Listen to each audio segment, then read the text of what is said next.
Hello, welcome to the Heart and Science of Interconnectedness, a panel discussion on the life and ideas of David Bohm based on the film Infinite Potential.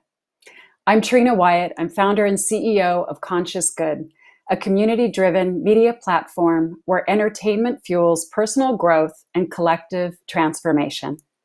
I am honored to be the moderator for tonight's panel, and I'm honored to introduce our esteemed panelists. First, I'd like to introduce Deborah Rozman, a behavioral psychologist, author, and the president and CEO of HearthMath. HearthMath's programs facilitate the creation of a more resilient, coherent, and heart-based world by training emotional self-regulation skills and eternal energy management for improved health and well-being. Welcome, Deborah. Oh, thank you so much, Trina. I am so honored to be here and to be part of this panel. Thank you. Excellent. Next, I'm pleased to introduce Judd Brewer, who is an addiction psychiatrist, neuroscientist, and author, as well as a thought leader in the field of habit change and the science of self-mastery. For over 20 years, Judd has combined his scientific research with mindfulness training, specializing in addiction and changing habits.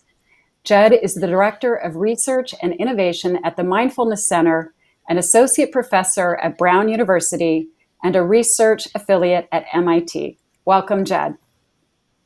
Thanks for having me. So MIT is also the alma mater of our next panelist, Mikey Siegel. Mikey is a robotics engineer turned consciousness hacker.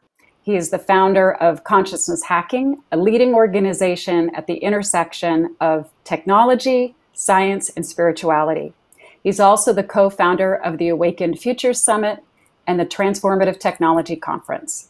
In addition, Mikey is a lecturer at Stanford University and is on the board of trustees for the California Institute of Integral Studies. Welcome, Mikey. Thanks, Trina. Really excited to be here and with this amazing crew and this amazing film. And last but not least, Paul Howard, the director and producer of our film Infinite Potential. Over the past 30 years, Paul has worked internationally across most disciplines in the film and television industries as a director, producer, and writer, and covering such genres as biography, natural history, the arts, and sciences. Welcome, Paul.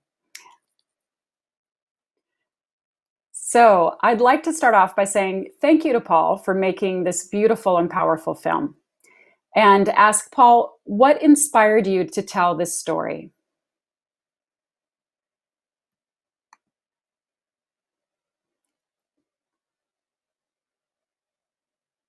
Paul, we can't hear you, Paul. Maybe we'll come back to that question, Paul, unless you can get your sound back on. Oh, okay. Well, maybe if you can figure out your sound. And in the meantime, I'd like to ask Deborah and Mikey, both of you are working on the interconnectedness of science and the heart in your own way. Can you share with us, maybe Deb, you can go first, the work that you're doing for the heart and science of interconnectedness, and then after her, Mikey? Well, thank you. Of course, HearthMath, ever since 1991, when we started researching at the HearthMath Institute, we were looking for the interconnectedness in a physiological way between the heart, brain, nervous system, and spirit, if you will, or higher dimensions. And we wanted to see, being longtime meditators ourselves, and having inner awareness of consciousness, if there were physiological correlates that we could create a simple user-friendly system that people could actually use that was science-based to be able to experience this interconnectedness by understanding the physiology. And so the heart was the key, is what we discovered, because love and the qualities of the heart, care, compassion, appreciation, kindness, that make us feel, help us feel connected with others and with nature and life, were really the key to getting our physiology into what's called a coherent mode. And it starts with the heart rhythm coherence, communicating to the brain, and actually opens up more of a connection to, you can call it the implicate order, as David Bohm did, or a higher dimension. We call it our larger self. And it's been very exciting research, which is something that we want to really provide people with the ability to do that without needing any religion or belief system, but really based on science. Great. Thank you, Deb. Mikey, can you tell us about the work you're doing with the heart and science? Yeah, for sure. So actually, there's a beautiful common thread between the work that I'm doing, the work that Deb is doing, the work that Judd is doing. And there's been so much incredible work, such as the work of David Bohm, in the scientific world of trying to understand the nature of things, to understand even the nature of the heart, the nature of interconnectedness, and to really build a kind of a model of that. But that is a step towards, but not enough to actually make that a direct experience in the world. And so one of the things we all have in common is we're actually working on developing real interventions, real tools, real technologies that can actually support that direct experience of interconnectedness. And I think even David Bohm said in the film that this sort of pure scientific pursuit of truth is not enough. There's something else that's needed. And so what I've been working on for many years now is how do you design modern tools that can actually support that direct experience of interconnectedness. And as an example, one of the projects I've been working on actually takes a group of up to 24 people, connects them to sensors that measure their heart and their breath, and then turns that into sound and light and music, and actually uses a combination of science, engineering, and 1,000-year-old spiritual meditation traditions to create a collective experience of the way that our hearts and our breath and our experience are actually all interconnected in a very deep way. And so this is not just an intellectual understanding of it, it's the direct experience of it. Fantastic. Mikey, thank you so much. Now I would love to hear from Judd. Can you correlate between psychiatry and the work of David Bohm? Well, I could probably speak a week on this, but I'll keep it brief for this evening. One way, one very obvious and clear connection is this piece around around awareness, and how the observed is changed by the observer. And so, as we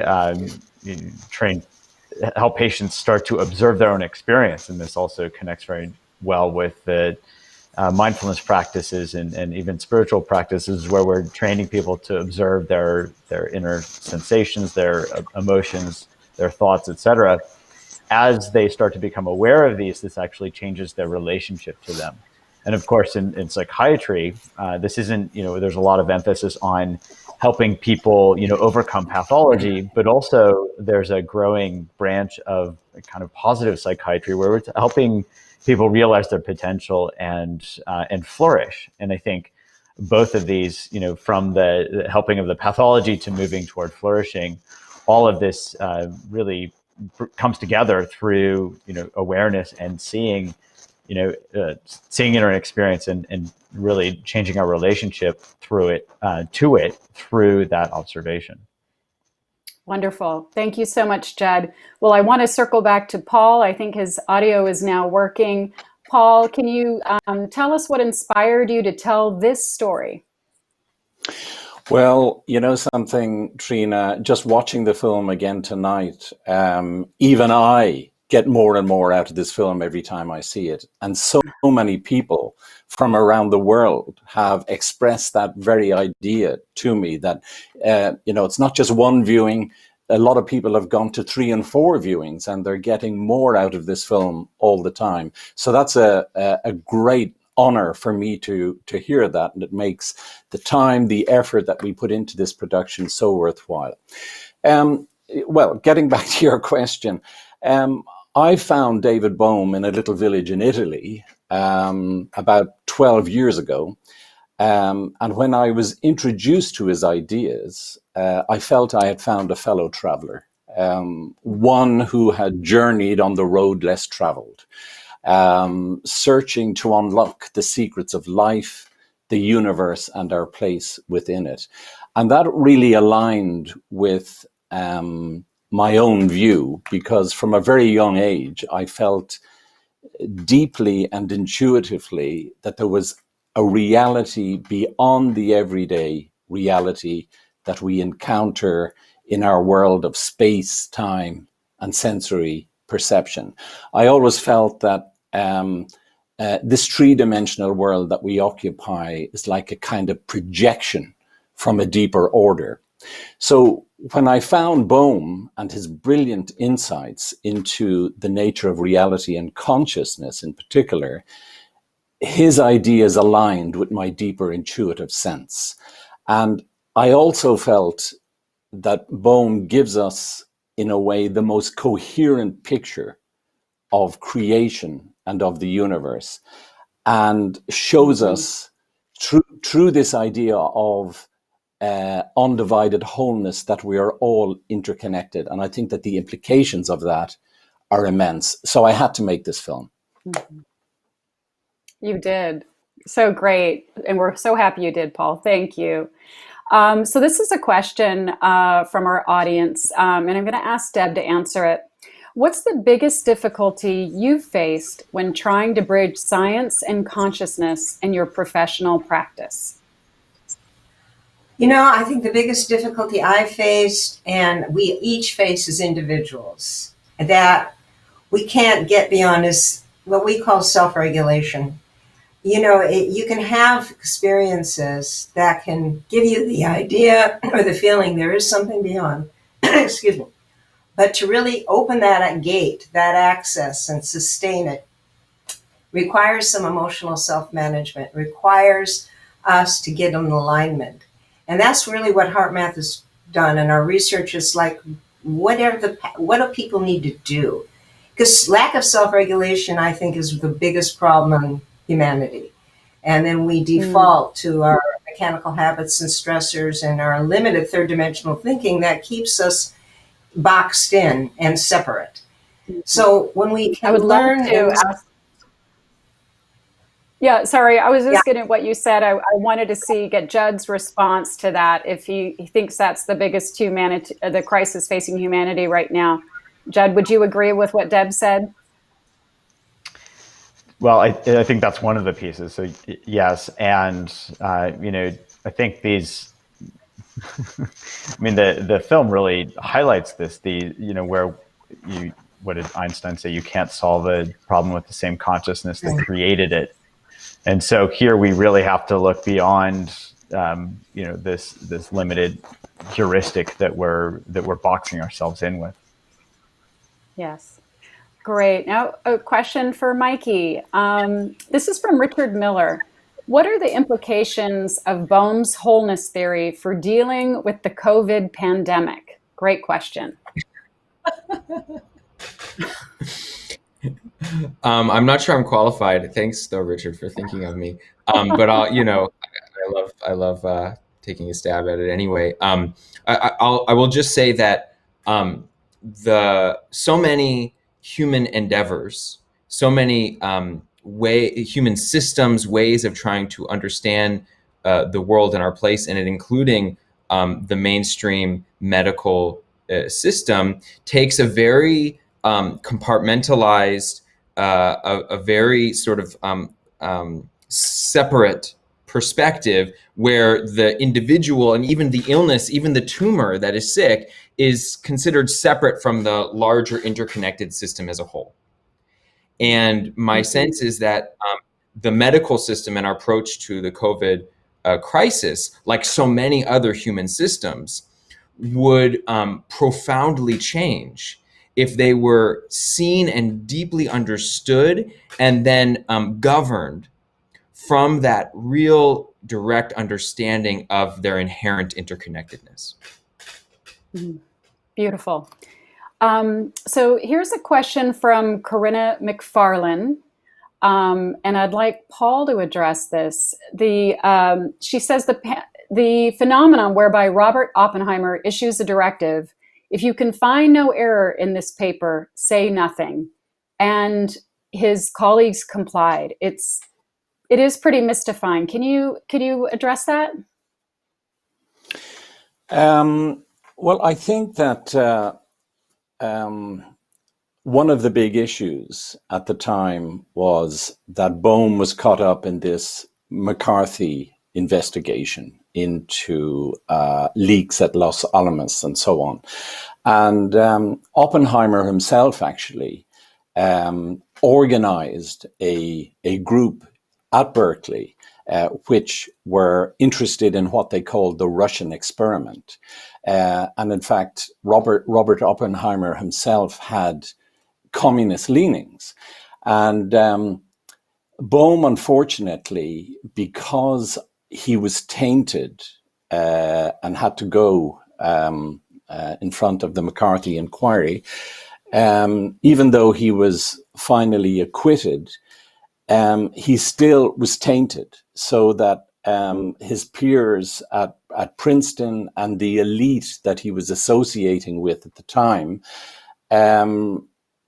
decided to distance themselves from Bohm. And even though Einstein really wanted to reach out and help Bohm because he knew that Bohm had huge talent as a physicist, Oppenheimer wanted to distance himself from Bohm. So when Bohm came up with an alternative version to quantum theory through his paper, Hidden Variables, the orthodoxy at the time had shunned Bohm, and Oppenheimer called a group together. And even though they couldn't find fault with Bohm's hidden variables, they decided just to say nothing and distance themselves from it. And this is due to pressure from other colleagues. Oppenheimer called them all together and made this famous statement, that if we can't find fault in Bohm, we must choose to ignore him. And that was devastating for Bohm because he had seen Oppenheimer as a kind of a father figure. That's right. Thank you so much, Paul. I would love to open it up to the other panelists. For me, that part in the film was so heart-wrenching and hard to comprehend, but at the same time, it felt very universal. Have any of you experienced in your own personal careers and your journeys something similar where, maybe the timing or the people weren't facilitating your work? Actually, I had as you were talking. Go ahead, Mike. Am I good? Oh, as you were talking, I was actually just thinking of Judd for some reason, wanting to actually ask Judd a question, because I've long admired Judd as someone who really works at the vanguard, especially in terms of looking at not just meditation, but looking at some deeper states of meditation that at certain times historically could have been considered controversial, and then developing technologies that are exploring and making those states more available. I wonder, from your perspective, Judd, being on that edge of meditation research, did you ever experience anything like that? I remember first early in my career, I was invited as a kind of a junior colleague to a small working meeting of about 25 people in the field, and excitedly before a lunch break, excitedly talking to two of the most senior people about an idea that I had around some of neurofeedback, in particular around meditative states, I think, as you allude to. And one of them looked at me sternly and said, "That's hubris. That will never happen." And I mean, we've gone on and published a number of papers around that now. So I think that I was shocked. So that spurred you on. Yeah. That's wonderful. Thank you for sharing that, Judd, and Mikey for asking Judd that question. Now I'd love to hear what Deb has to say. Yeah, I can actually tell a story related to this film in a certain way. talking about the heart as an intelligent system and saying, hey, this is where the evidence shows the heart sending more signals to the brain, telling the brain what to do than the other way around. Cardiologists are not taught that. We were not taught that in school. Everybody's taught the brain controls the heart. And all these new discoveries of what the heart is, that it has its own little brain with neurons that can sense, feel, learn, and remember. When we speak about this in conferences, we have people coming to debunk HearthMath, cardiologists. And once they come and look at our research, one of them, like Dr. Donald Singer, who invented the term heart rate variability, came onto our board. And as they turn into champions. But when you're pioneering really new thought, it's threatening to the mind and the ego. And Dr. Carl Pribram was one of our great advisors. He's since passed away, who helped guide our research and our publications. And he actually said the heart, EKG, the electrocardiogram, is screened out and was at that time a brain research because it was such a strong signal, it masked what was going on in the brain.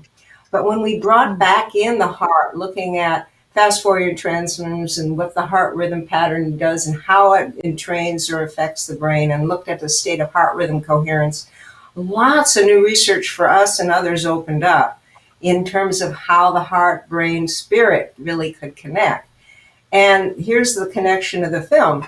Dr. Pribram sponsored at HearthMath in 1998 a quantum consciousness conference. And Sir Roger Penrose came, Dr. Basil Hiley came, and we all talked about the problem of the heart and how we needed to scientifically validate love, basically as the connector between all of us. And that's really where Bohm was headed. And that's the mathematics he was working on. Basil was telling me that it's like, until we can prove out love, people don't believe it's more than an emotion instead of a force, like Teilhard de Jeunes talked about. And so I asked Roger Penrose when he was here, I said, because we were researching coherence, heart, brain coherence, nervous system coherence. And I said, there's quantum coherence. What is that? And how does that connect to all this? And he said, that's when all the quantum particles are ordered. And that is the key to looking at.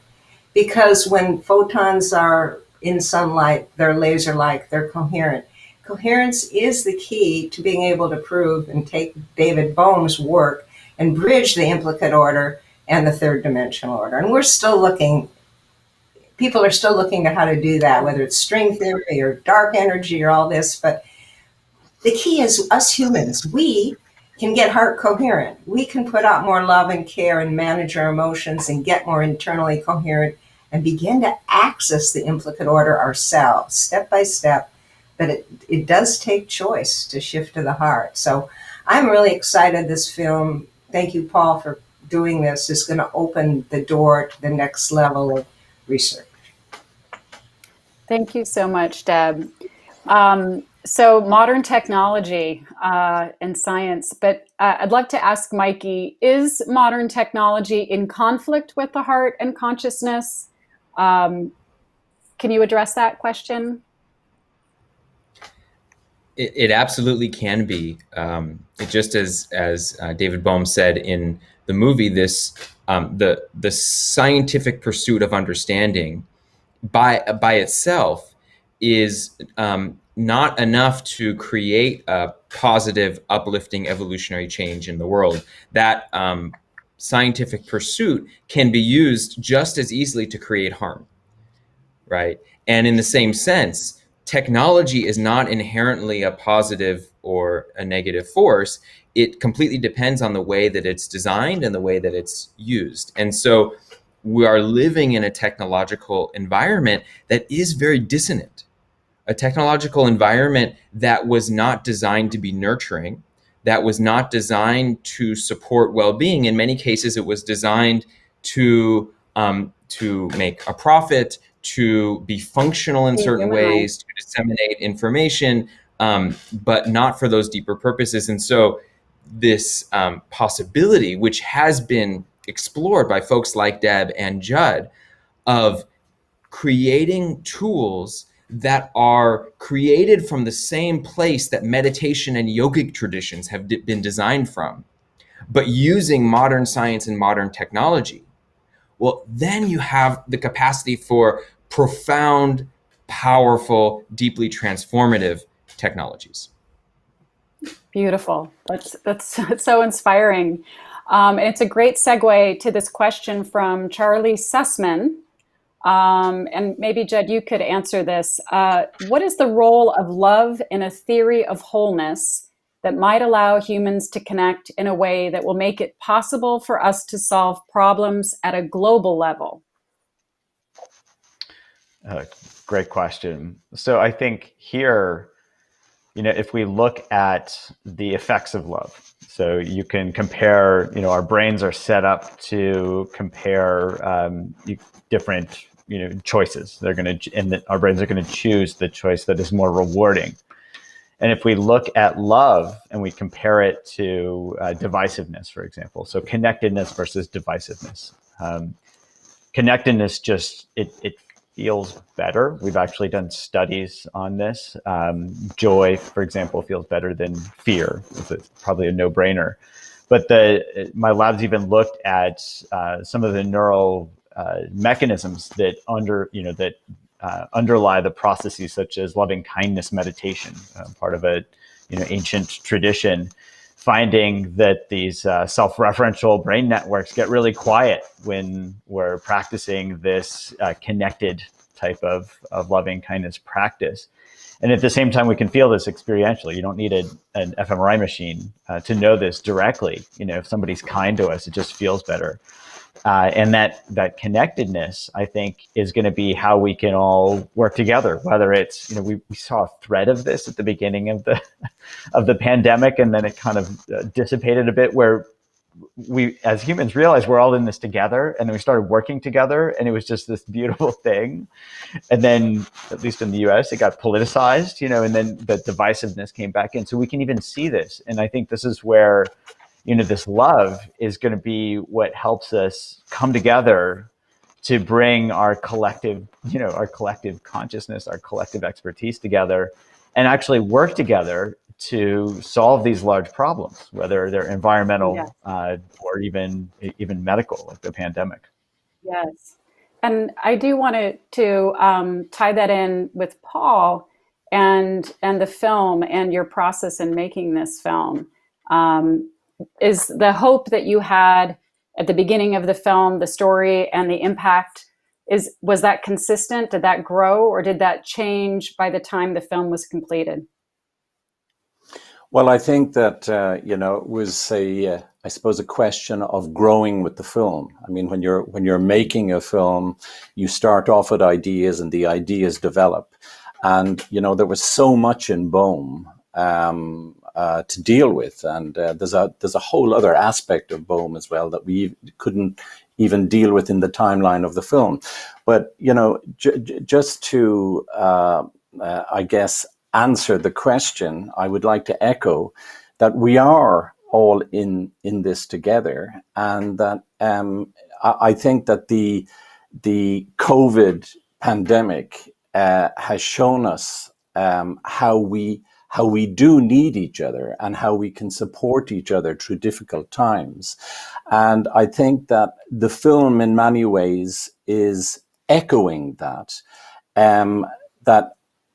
there's a lot of good that is coming from the content that's in the film, that I think that, the timing of the film also, I think, is very good, because people are reflecting more, they're thinking more about their lives, and they're considering how the global family might reawaken to the urgent need to reform our spiritual, economic, political models for a more equitable world. So I think in many ways, that is one of the great goals of the film. And I think it's resonating with people on those levels. Absolutely. Thank you so much, Paul. Deb, Mikey, do either one of you want to also answer that question? I think that the timing now of people are waking up. The COVID pandemic is pushing that. More people are realizing we affect each other. We're responsible in infecting another. or infecting ourselves. That's like a wake up for millions in the masses, even though you have a fringe element who cuts off from all that. It's like putting a grand pause on the planet so that the ego and personality is sort of paused too. And there's never been anything quite like it in modern times.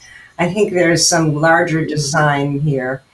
But at the same time, people, like Mikey said, people need tools to sustain us. There was a huge love outpouring to the first frontline workers in the first wave.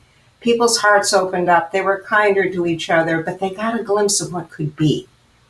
And I know even my neighbor down the block got a glimpse of what could be. He talks about that. So I think those of us here are dedicated to providing tools, technology, software, anything we can to help facilitate people to connect with their heart, open their hearts, manage themselves, get more coherent in the heart and mouth language, connect with the larger part of themselves. The world needs all of us, like the film. Yes. And, that's exactly our mission at HearthMath, and that's a mission of Judd and Mikey is. So whatever we can do, that's what we're here for. Beautiful. Thank you so much, Deb. And can I just add to what Deb said there by reading actually I think a very pertinent quote from David Bohm, and it's about our it connects actually to the whole idea of the implicate and the explicit order, this whole idea of unfoldment and enfoldment. And Bohm says, and I quote, he says, "We transform as eternity unfolds in us, but also eternity may transform as it returns to itself in a richer way through our participation. We may participate in the whole and thus help to give it meaning. We are an intrinsic feature of the universe, which would be incomplete without us." And I think that bears out Deb's point.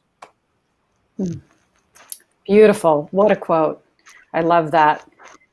Mikey, did you want to add to solving global problems?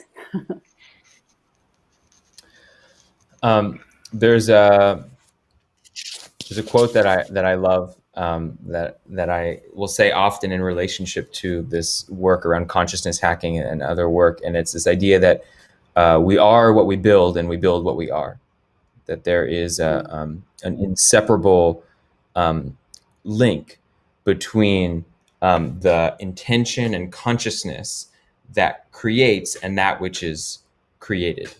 And so I can't help but think that one of the important forces that needs to be present in the creating of new solutions to solve this global crisis and so many of the global crises is that the source of those solutions would need to increasingly come from love and wisdom. And then that presents us with this question of, well, how do we increase the amount of love and wisdom in the world? What skillful means do we use? And again, the thing I go back to often is if we can package that in the form of scalable technologies or media, then that would go a long way. And we have some of the amazing folks in the world that are doing just that. Wonderful. Thank you, Mikey. We have a question from Mocha Media. Judd, I think I'm going to let you answer this. Compare the difference of investigating the nature of consciousness through your attention and investigating consciousness with technology. Great question. So, investigating consciousness, the way I'm hearing this is around, awareness becoming aware of itself, and just allowing that emergent property to unfold without kind of getting in there and trying to muck with it through our more deliberative processes. And here, comparing that to technology, I think this goes back to what Mikey was saying. The technology can only reflect our understanding. So in some way, it's hard to, and I'm sure this will increasingly happen, but design technology that can include that emergent property, that kind of that awareness of itself, but also in a way that's, I think it's going to be a real challenge to have, until there is more self-reflection and a more consciousness, more awareness ourselves, it's going to be hard to design and develop that technology to do it. But I think what we have now and things that, are available, things that we're doing at Brown, things that other universities and other groups are doing is, we can use technology in some limited reflective capacity where we can reflect back neural processes, for example, that we don't have conscious access to. And I think, Mikey's example of bringing groups of people together and kind of amplifying signals in a way that can help everybody see everybody else's signals at the same time can start to bring these to conscious awareness in ways that we don't currently have conscious access to. So I think, there are some exciting possibilities already there. And I think even more so as we become more self-reflective as humans. Wonderful. Thank you so much, Judd. We have a question from Ed Lance. Bohm's theory requires non-locality, but it also requires a deterministic universe. So is free will an illusion in Bohm's view? Paul, would you like to answer that? That's a big question. It really is. Free will.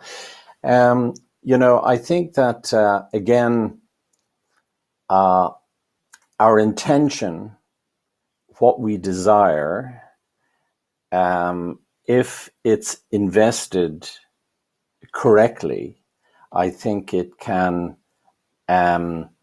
enfold back on itself and give us the insights we need to make decisions. So whether it's free will or whether it's consciousness acting through us. And again, you've got to go deep into Bohm's science, I think, to get a sense of this. One of the big things for me was this quantum potential, which acts at a very fundamental level. It's kind of a new quality of energy, I suppose, that was discovered, but it was always there. It's just that I suppose scientists, Bohm and others discovered it, but it acts on particles and it informs them of their context and their condition within the whole.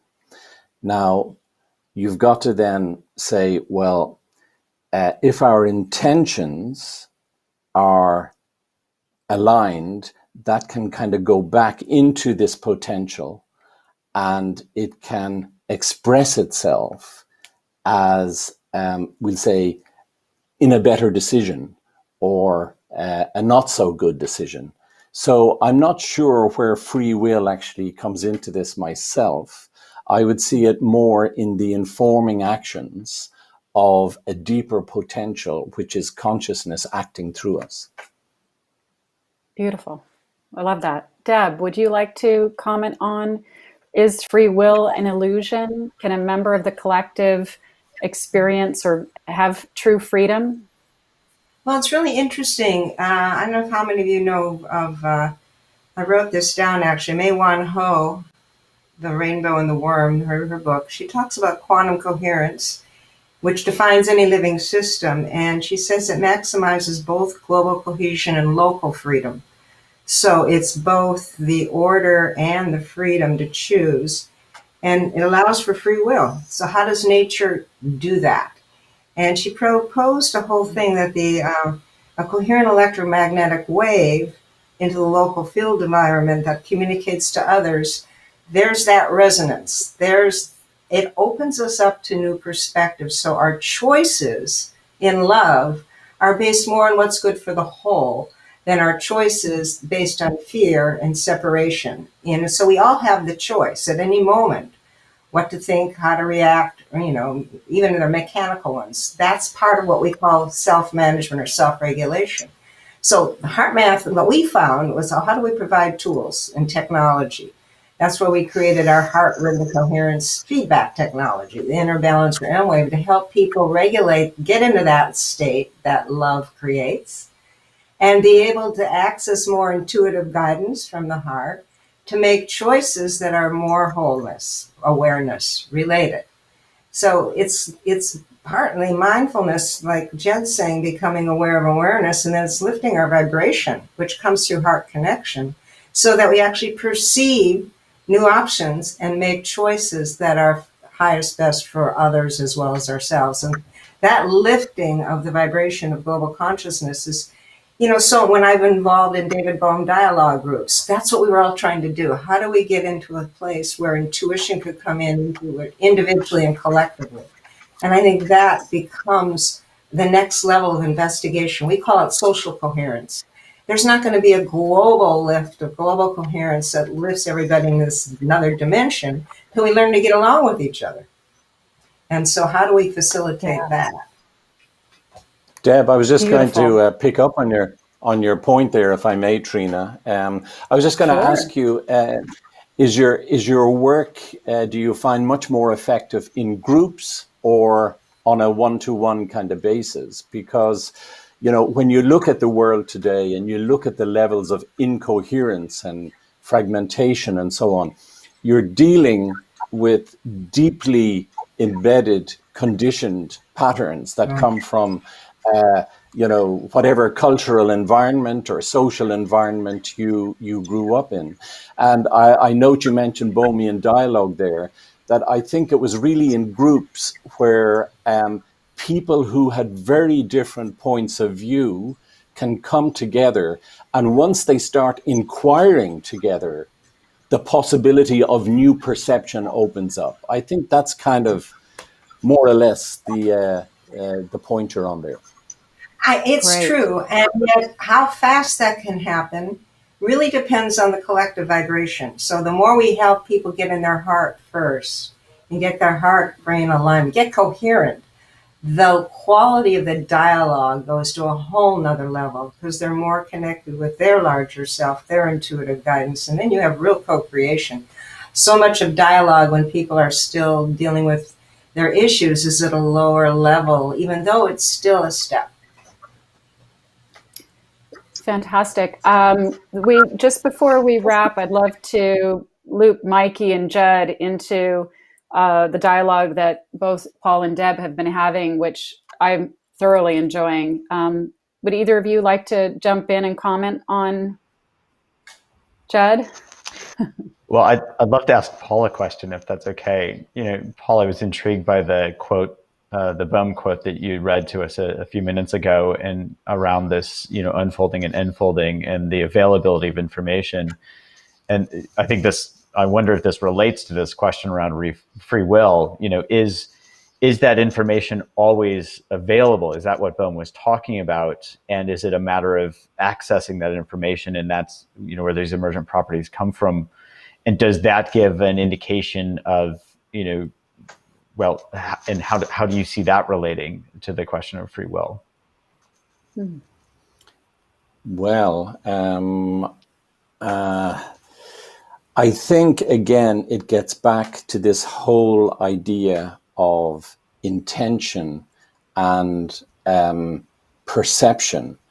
And I think that, in the dialogue groups where you can bring people together that have very opposing and different points of view, their free will, in their exchange, their free will can be empowered in, I guess, a more moralistic, a more positive, a more embracing kind of way.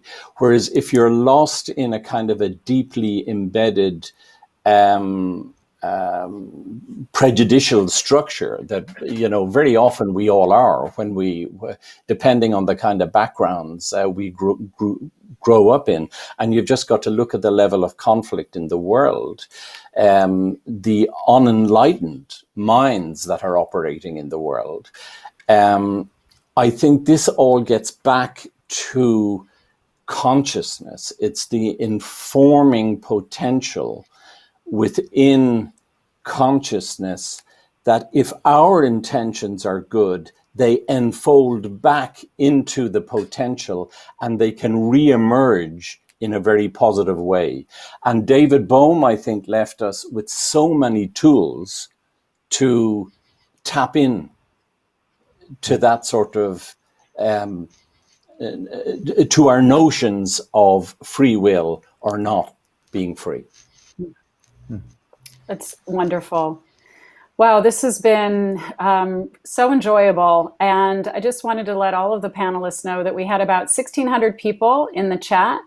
And we got a lot of comments of gratitude and people saying a very rich and uplifting discussion. So I want to thank all of you.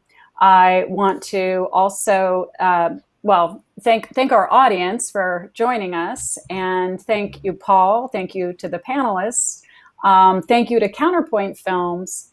And thank you to the Fetzer Memorial Trust for making the film available for free for a limited time at infinitepotential.com. And we invite all of you to share this film with friends and family and view the Q&A. This panel will be archived as well. So thank you all for joining us, and look forward to seeing you in the unfoldment. Thanks again. Thank you. Thank you, everybody. Thank you. Thank you, Trina. Thank you.